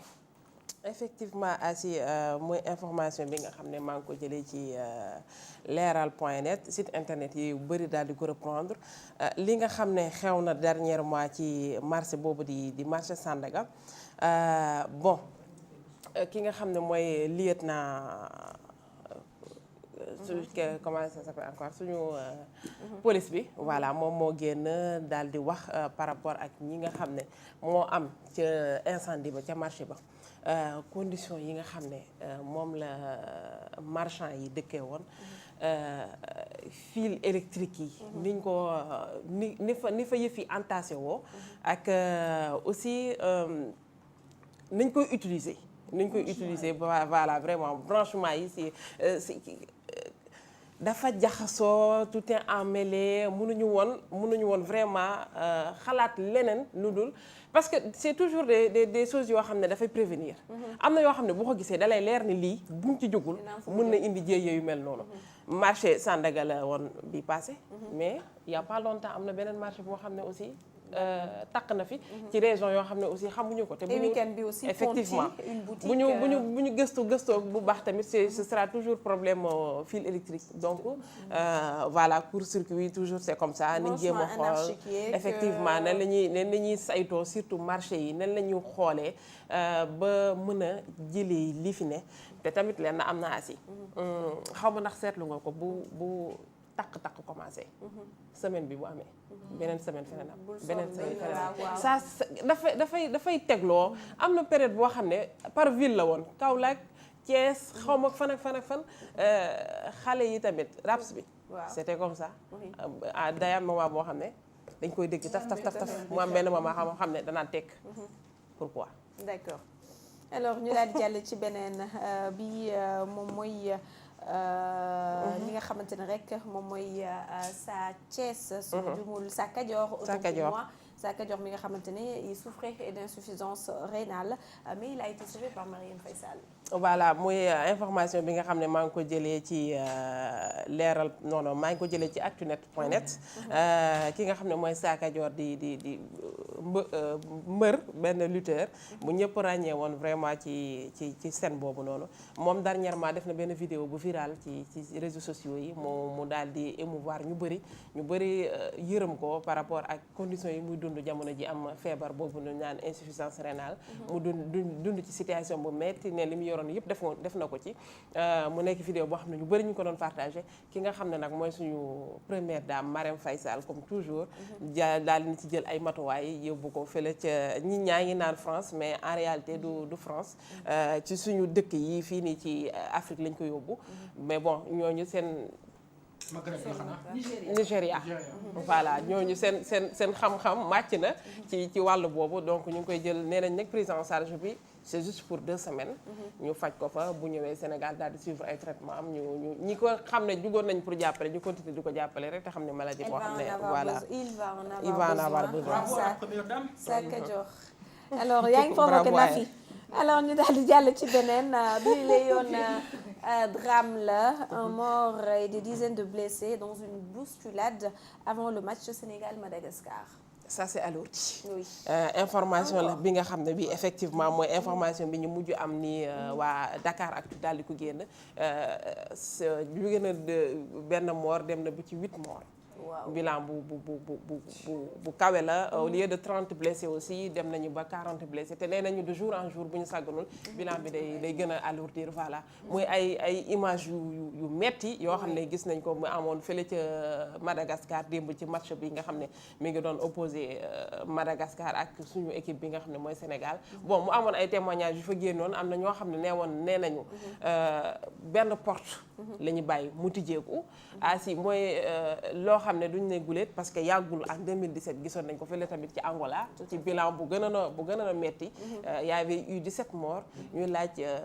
le pourquoi yii di am ni ci Afrique. mais hier il faut comprendre que Sénégal dañu ñëw en vedette. Oui. Donc déjà à l'aéroport à l'accueil c'est une foule qui est venue les chercher c'est-à-dire de curieux. C'est normal malheureusement Madagascar. lu mel nii. alors que li ñu doon bëgg wëyee gis sax xaama noppi.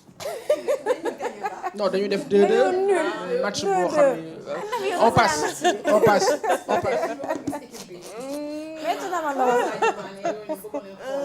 on passe. alors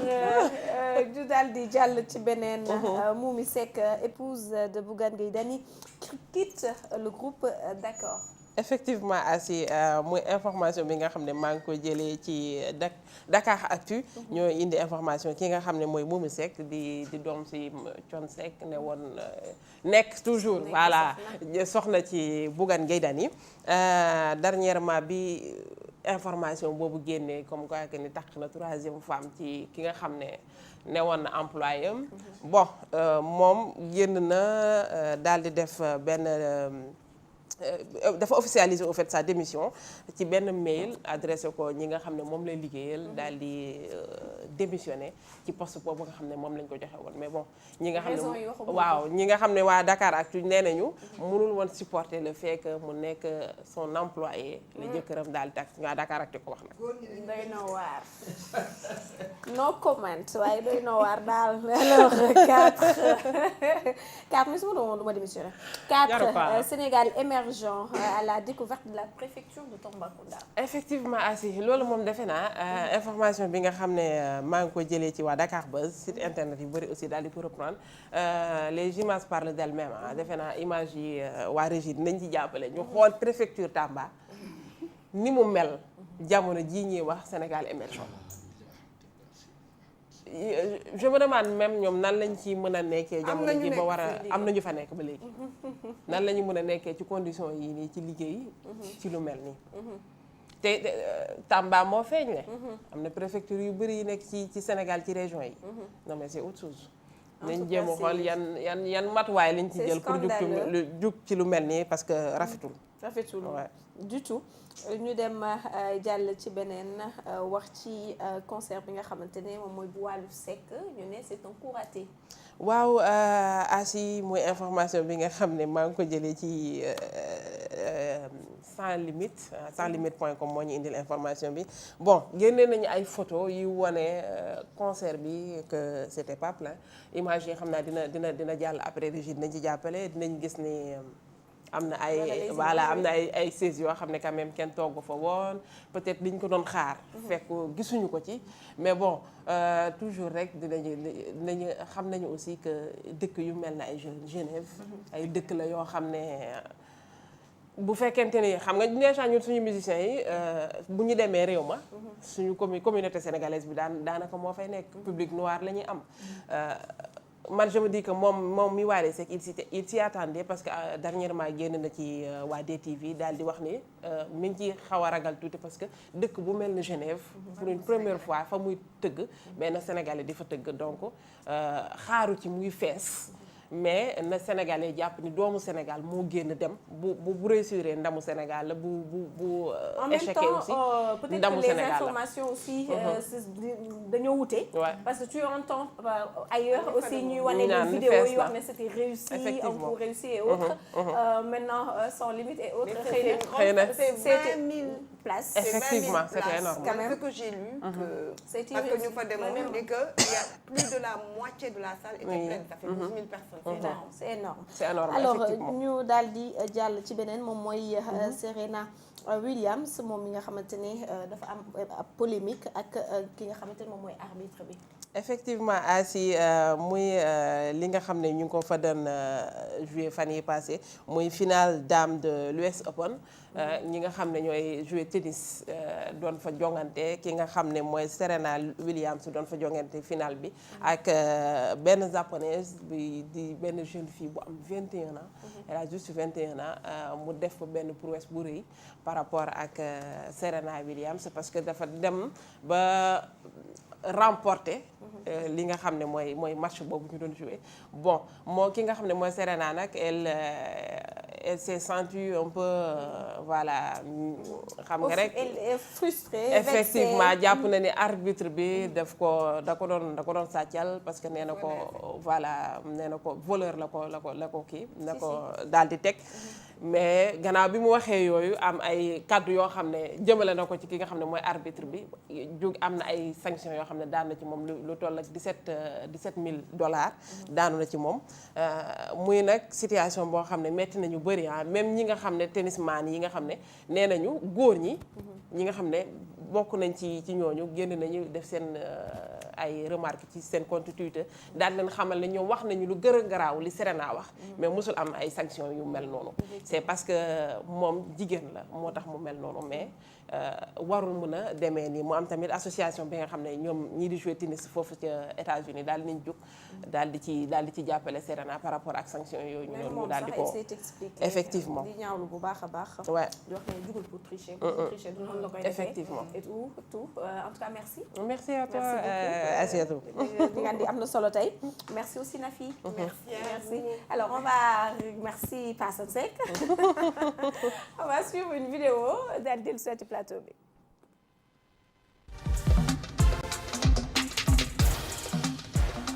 mani waaw bés ñëw nga jooy la ma baby bett nga ma loo ma sa wax mani waaw loo ma sa def mani waaw bés ñëw nga jooy la ma baby bett nga ma may nga samay noon nun may reetaane ñi bañoon diggante bi nu ma leen di xoole tey nga jooy la ma baby bett nga may loo ma sa wax mani waaw loo ma sa def mani waaw bés ñëw nga jooy la ma baby bett nga ma fu ma masa jam yóbbu laay lu ma masa xam wax la koy lu ma masa am may la ci baby bett nga may loo ma sa wax mani waaw loo ma sa def mani waaw bés ñëw nga jooy loo ma baby bett nga ma bi nga ma daan bëgg dang ma daan neexal nga nëbb ma sa jikko ba ma dugg ci yow man su ma xamoon lii du ma dugg ci yow baby tere mu të bàyyil mu gis loo ma sa wax mani waaw loo ma sa def mani waaw bés ñëw nga jooy loo ma baby bett nga ma jox ko sa xol ene mu mën la xool nga wan ko sa bopp kat ene mu mën la nopp nga wane bëggeel bu am cofeel léegi bés daal di la ñëw ene mu takk la bu fa yombee sa nga jafe lool olof njaay nga naan deretu tegal du may lu ko boroomam maa la daan ba xaar ñu yàgg di balaw ma lay jox su may dërëm ndekete yoo du dëgg ci yow xale bi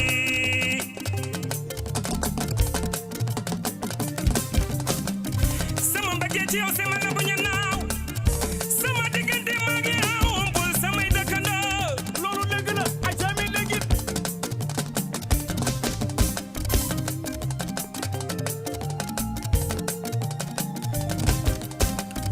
sa doom si di xomaroy mam balaak sa yar tabi du mam cheikh ma cugi gaa gore yaa ma tiini la ba yandoor ku negi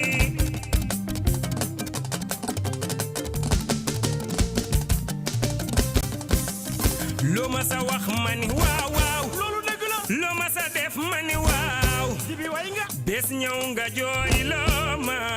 baby bett nga ma ku la bëgg si bëgg ko wax ko ko luy xaar muy mbëggeel dafa neex nay dëgg ci yow mbëggeel dafa neex nay dëgg ci yow mu lay raay nga koy raay ba ginnaaw raay oto raay maa raaje de na ngay maam chéri ñu ba na ngay maam baayu aji faati maa raaje na ngay maam mbëggeel dafa neex nay dëgg ci yow ma lay raay nga may raay ba ginnaaw raay oto raay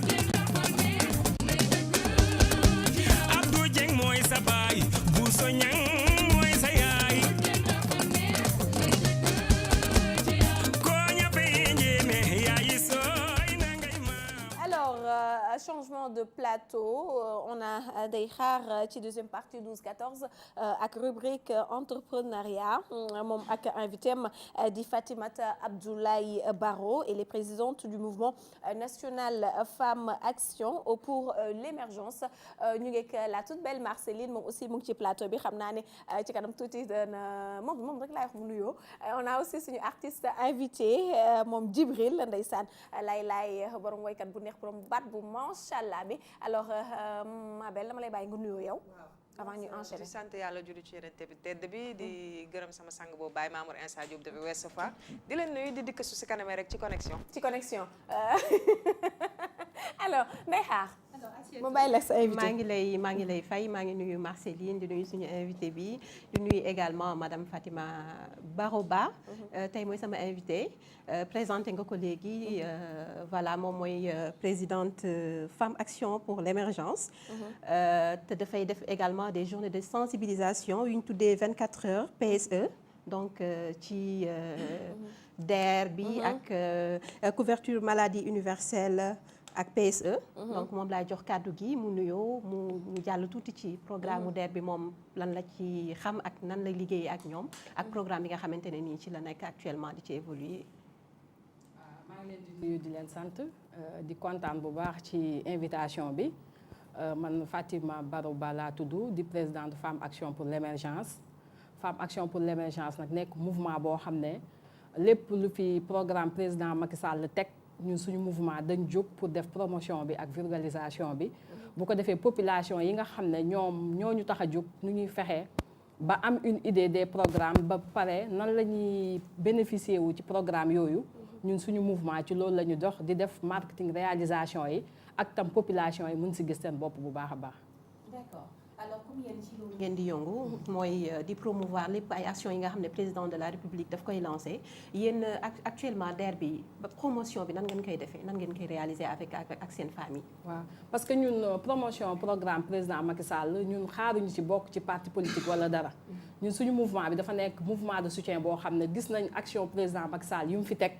ñu ne pourquoi pas ñun en tant que des citoyens ñu jug créer suñu mouvement di nekk ay jigéen ay ndaw yu nekk ci biir.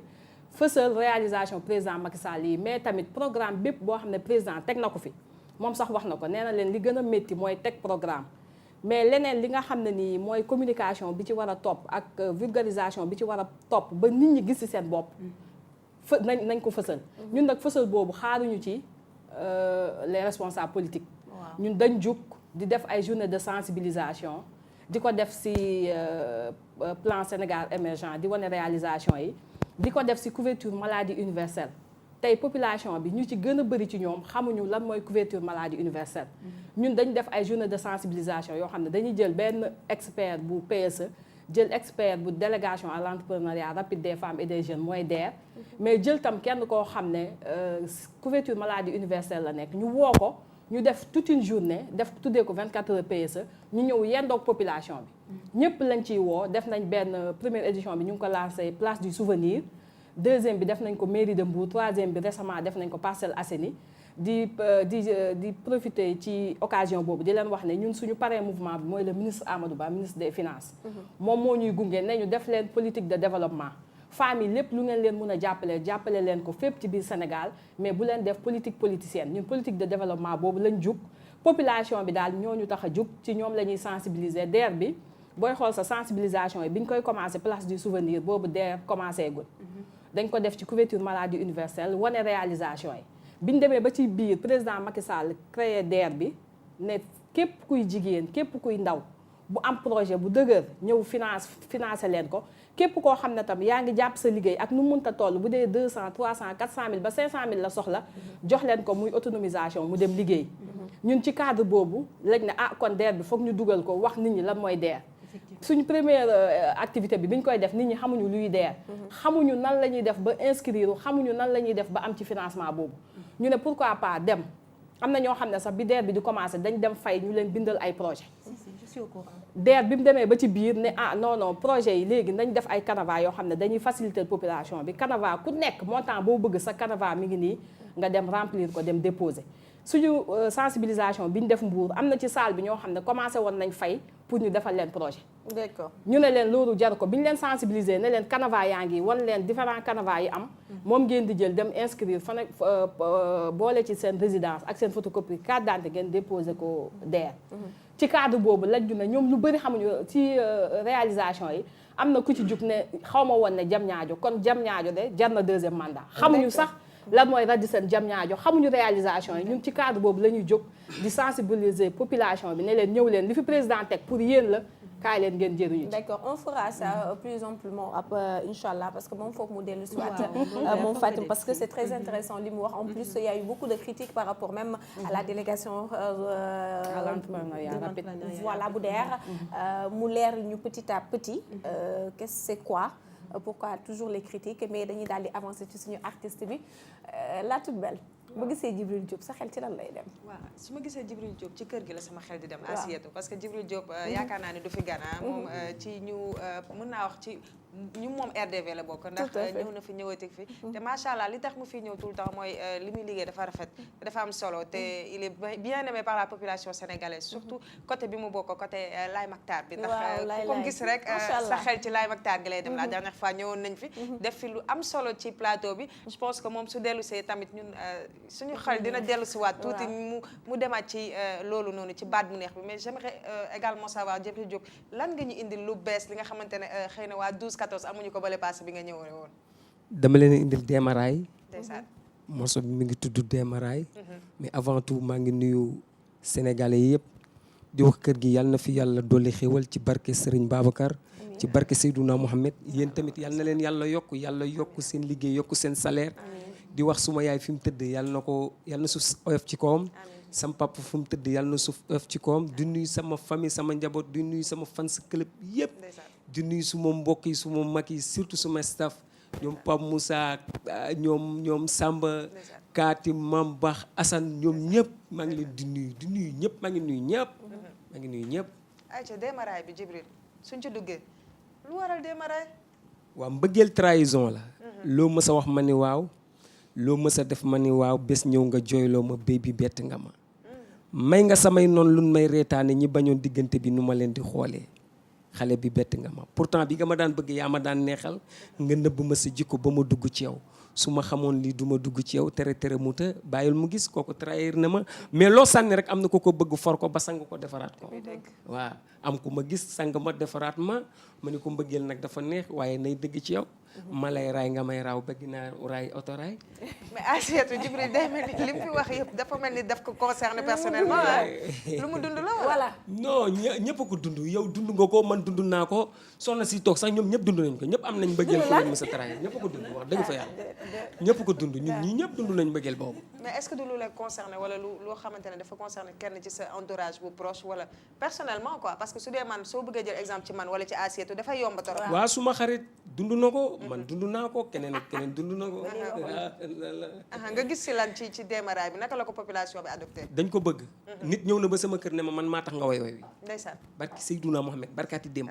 mu fekk ma toog sama biir kër mu ne ma woy bi xanaa bi nga koy bind man maa tax ma ne ko non non parce que damay dégg màggul ndaanaan yi naan woy wu diglewul yeetewul tuddatul ay naxaate la waaw ma toogaay bi yàggoon na lool ma nekkoon sama ruq di liggéey te à chaque fois man bu may génne dama bëgg di génne di jox sénégalais yi lu am qualité surtout ñi nga xamante ni am nañ oreille musicale ñi ngi dégg lu am qualité te xew fi lay bàyyi talent te talent dafa gën a wër talent. dëgg la mu nekk lu am solo. waaw talent bi saa su ne damay bëgg rek di indi loo xamante ni ku ko déglu dina ni i Djibril daal la ñuy gis à chaque fois Djibril la ñuy gis moom lay ñaan suñu borom. d'accord alors peut-être que mu ñëw fekk si li nga xamante ne moom moo fi nekkoon surtout sax bi ñu fi mujjee ñëw yaa ngi remercier bu baax a baax ñi nga xam ne ñoom ñoo nekk ci sa ginnaaw. ci producteurs yeeg yu ni mel ndaxte amoon nga fi ay jamono laay bi ñu ngi ma koy annoncé tout le temps di ko laajte waat laay Maxtaar parce que boobu quand même tube la ndax yaakaar nga ni laay bi. waaw xam nga mënuloo ne laay ba pare di wax deema boobu noonu waaye ndax mais ndax mën nañ ne ci côté succès ndax bii yaakaar nga mu mel ni boobu. waaw parce que bu ñu toppee promotion bi comme ni ñu toppee bi bii dina mel non bokkul sax. parce que bokkul way yi bokkuñu. kii dama way yonent di gërëm tamit Laye Diagne LSD Record. maa ngi leen di gërëm bu ñu toppee promotion bi. dina mel boobu laay boobu 2011 laa ko defoon. mu neex lool te ba léegi d'actualité. barki démb lañ ma ci may oto buy jar 20 millions. barki Seydouna Mohamed dawal ko ba sama buntu kër jox ma caabi. di ko gërëm moom Birama Niang parce que ku daan kër yi di karkaar yi. ak taxi yi nga ñëw yokkaat talent bi yokkaat gën ko valoriser. kooku dama koy sant. waaw kooku Seydina Limamou moom laa way Seydouna Mohamed laa way. mais en une minute est-ce que mën nga ñu yëkkatil rek ñu kii ci voix bi xam ne voix bi rek une minute rek fawal bu baax a baax. yaa Chérifa Ousseynou Laye lii nga sawting maam bana saran bangi wuyoo lay Matar Laye Mamadou Matar Laye limaamu yaay borom yoo fi giij bay lay wute jibo daya lay yaa ma sanali si wal jinniini rasulillahi ilaykum summa yu xaddisim nu xaali daw dondoy fi ci Cambérène digal maa Misir Ousseynou Laye nasaran baangi wuyoo lay Matar Laye Mamadou Matar Laye lay ngi sama karaw yi dane cas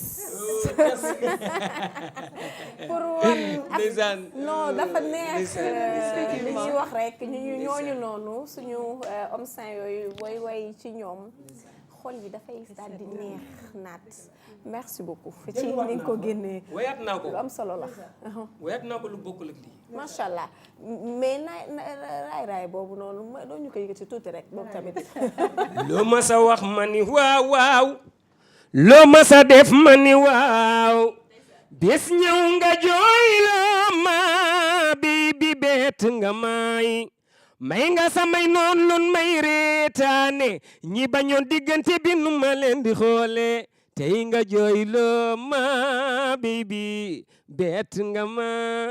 way bi nga ma daan bëgg dang ma daan neexal nga nëbb ma sa jikko ba ma dugg ci yow man su ma xamoon lii du ma dugg ci yow béy bi tere mu të bàyyil mu gis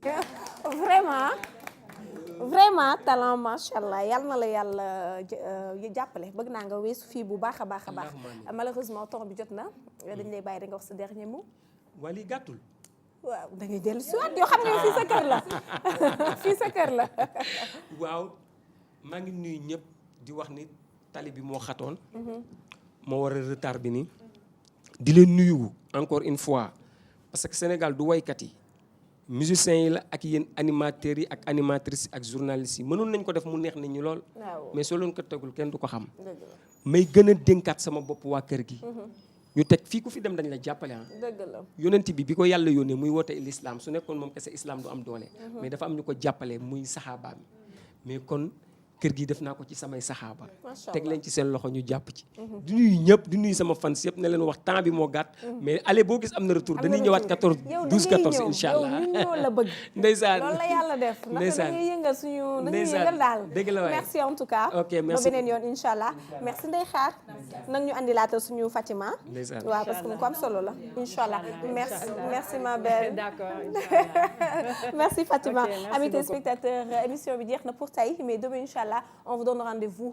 ba midi incha allah ba 14h ñu ngi fii di leen dig daje rek ba beneen yoon allez au revoir à demain incha allah au revoir.